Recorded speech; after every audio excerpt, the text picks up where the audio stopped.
everyone and welcome back to RetroB8. In today's episode I'm going to be talking to you about the arcade archive and the RMC Cave that I was lucky enough to visit a few weeks ago with some great friends.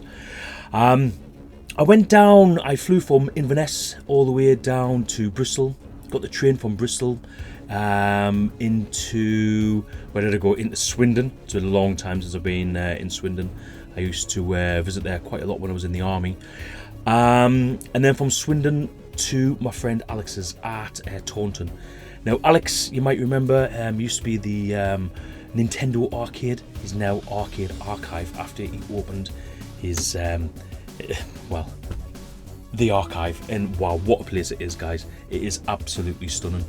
So the archive itself is based in Stroud, which is in Gloucestershire. Now obviously that's a huge distance from me, but I think where he is, it's kind of local to a lot of towns and cities and what have you. But the setting for the place, I think it's like an old mill. It's absolutely beautiful. I've got a lot of video and pictures to show you after we've had this little chat. But yeah, it's just such a really cool place to go. For me personally, we started with the RMC, with the cave, from I think it was 10 o'clock to about 1 o'clock in the afternoon. So you get 3 hours. It's £15 per session for both the arcade and the RMC. Now, if you book both like a morning session at the arcade and the RMC on the afternoon, or vice versa, then you do get 10% off as well. So that's not a bad deal at all. That's like £27 you're going to be paying for a full day. And all I can say is it's great. It's all hands-on. You can play the games, you can play the arcades, obviously. But when you're in the cave, you're encouraged to actually pick up items and play with them, like the handhelds. They had the 3D Tomy, they just had all sorts of stuff. I don't want to spoil it for you. You'll see it in the roll after this, and there's loads of it as well. So yeah, altogether, I had an absolutely fantastic time. It was a great place to visit. Next time, I'll probably be coming down over 2 days rather than just having the 1 day. To get from Inverness all the way to there and back the next day was pretty hardcore. But nevertheless, I had an absolutely fantastic time. Met some great friends. Sayo and Ginger Hippie Gaming was there. Martin the Hobby Lodge, obviously. Alex, Nintendo Arcade, Neil, RMC, Retro Skelly, he was there too. The Hobby Lodge, with a couple of his boys as well, who were really into the gaming. They looked like they had an absolutely fantastic time. Anyway, enough of me blethering on. Let's get down to showing you what it's like inside there.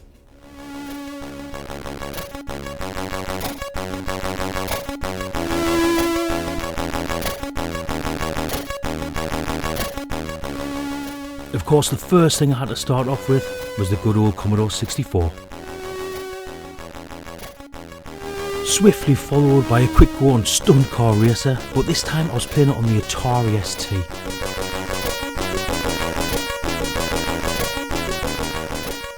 One of the many nostalgic handhelds that were there to play on was Astro Wars. This was the first ever computer game of any kind that I ever played on. So to see this there was just absolutely superb.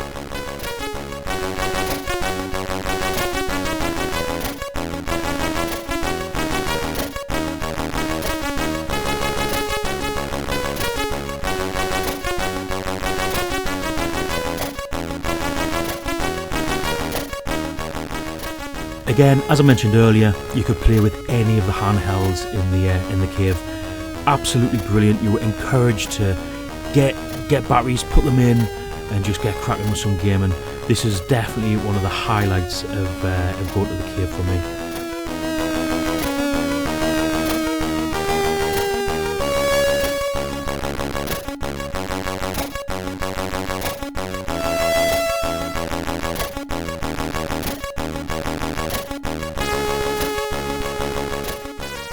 And it's not just all about the micros, there's PC gaming here as well. I enjoyed the game of Doom, of course. Yeah, all the classics were here.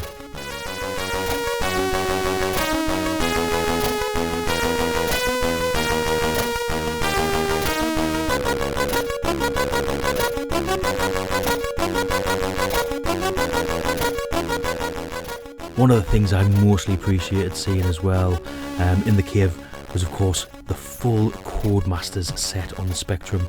Now, being a hit squad collector, I understand how difficult that is to do and how difficult it is to complete. So yeah, that was brilliant to see.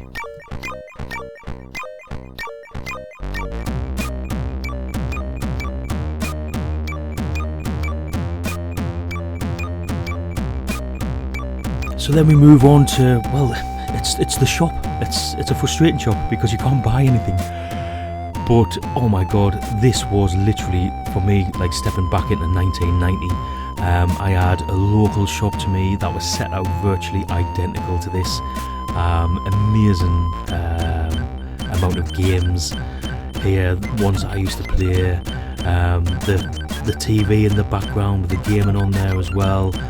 Yeah, this was just so much nostalgia.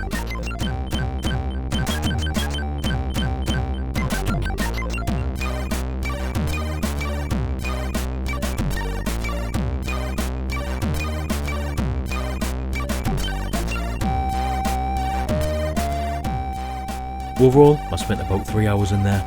I wasn't bored for 1 second of it. There's just so many systems that you can play on. There's magazines, there's the shop. There's just, yeah, you're not gonna, the 3 hours is gonna fly over, or it did for me anyway. I had just an absolutely great time in the morning there. Definitely be going back again.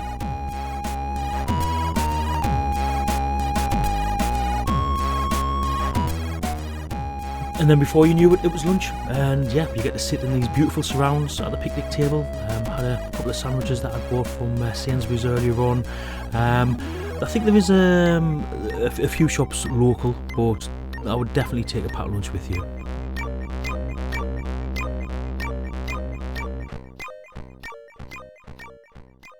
See, how cool is that?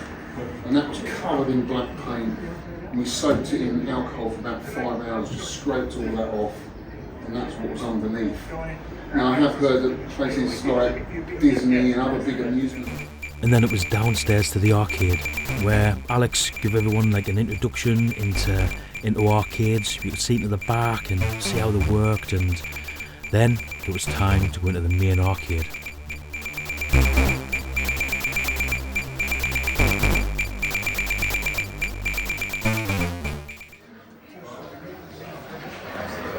Here we are. Not time for people yet. Get ready.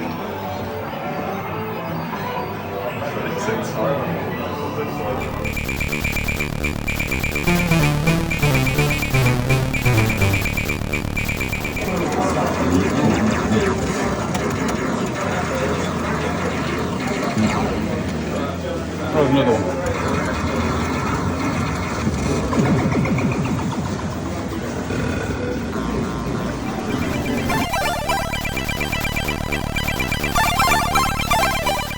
Of course, the Arcade Archive has all of the absolute classic games that you want to be playing from those days in the arcade. And then, of course, you've got the high score challenges, and who doesn't want to have a high score?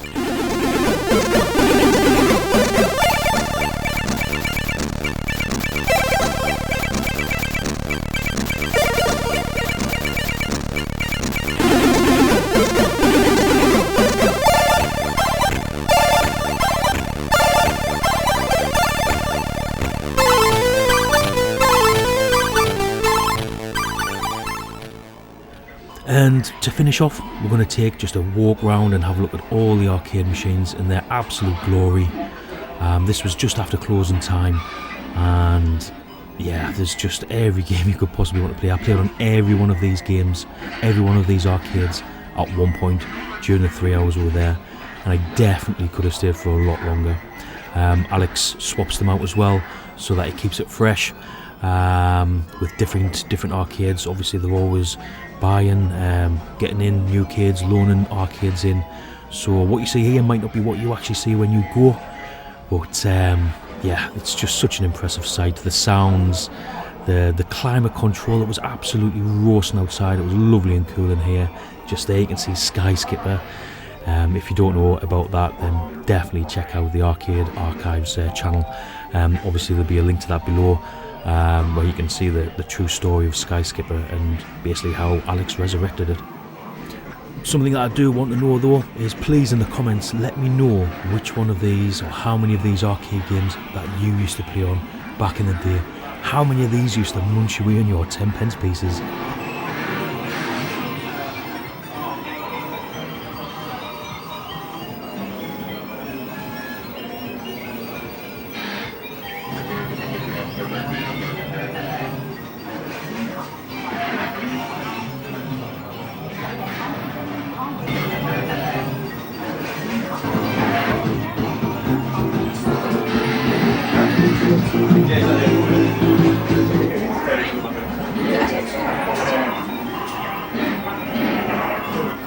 And then back where it all started.